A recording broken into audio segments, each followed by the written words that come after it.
Selamat datang di video mengenai Peraturan Pemerintah Nomor 9 Tahun 2026. Video ini membahas pemberian tunjangan hari raya atau THR dan gaji ke-13 kepada aparatur negara, pensiunan, penerima pensiun, dan penerima tunjangan tahun 2026.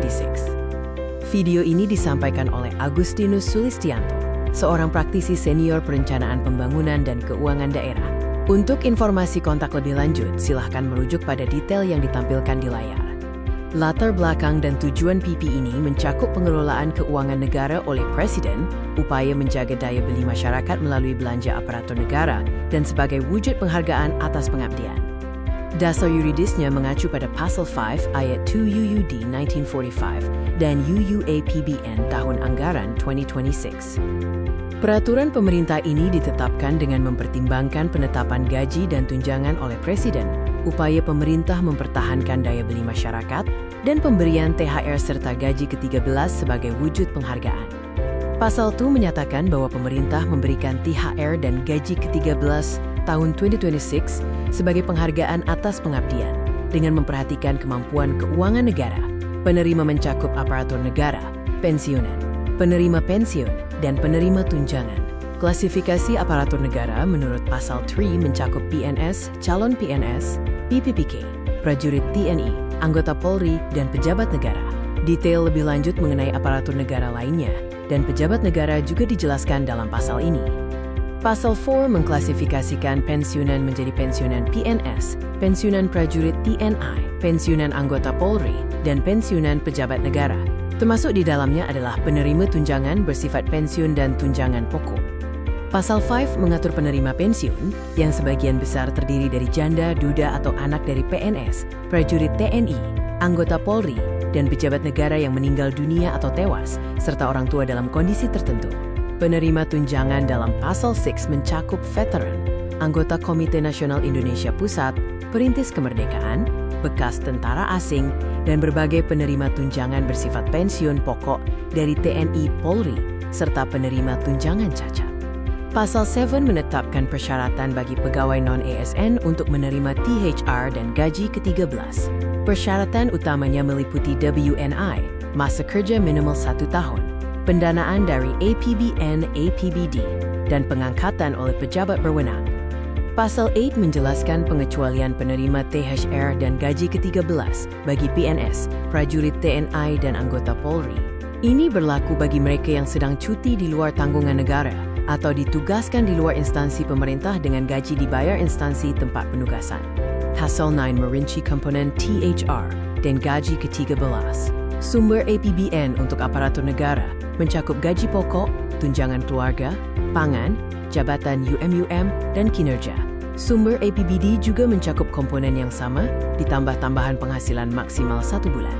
Ketentuan THR dan gaji 13 untuk kelompok khusus diatur di Pasal 9.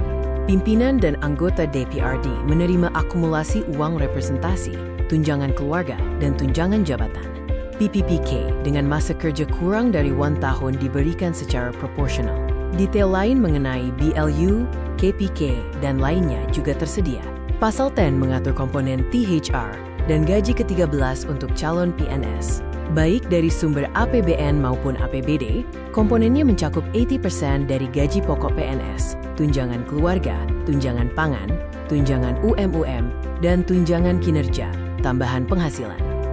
Pasal 11 dan 12 menetapkan bahwa THR dan gaji 13 bagi pensiunan, penerima pensiun dan penerima tunjangan diberikan sebesar pensiun tunjangan yang diterima 1 bulan. Pasal 13 mencantumkan komponen yang tidak termasuk dalam pemberian THR dan gaji 13 seperti insentif kinerja, tunjangan bahaya, dan lainnya. Pasal 14 dan 15 mengatur ketentuan pembayaran THR dan gaji ke-13 tahun 2026. THR dibayarkan paling lambat 10 hari kerja sebelum hari raya berdasarkan penghasilan bulan Februari 2026. Gaji ke-13 dibayarkan paling cepat bulan Juni 2026 berdasarkan penghasilan bulan Mei 2026. Pasal 16 mengatur ketentuan UMUM tentang potongan dan pajak. THR dan gaji ke-13 tidak dikenakan potongan iuran. Pajak penghasilan ditanggung pemerintah sesuai dengan ketentuan yang berlaku.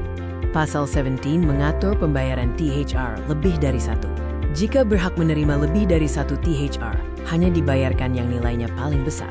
Kelebihan pembayaran THR dianggap utang negara dan wajib dikembalikan, kecuali ada pengecualian pembayaran ganda yang diatur.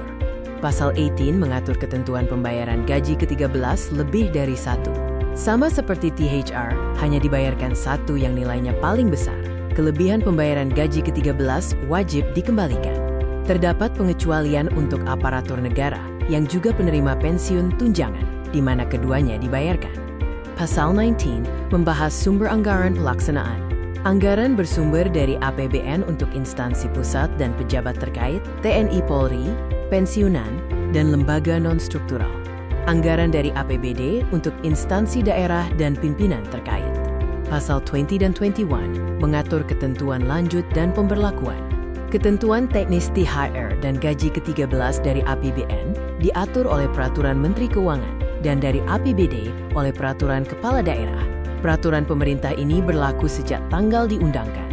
Terdapat penjelasan UMU MPP No. 9 Tahun 2026. Kebijakan ini bertujuan menjaga pertumbuhan ekonomi nasional dan sebagai penghargaan atas pengabdian.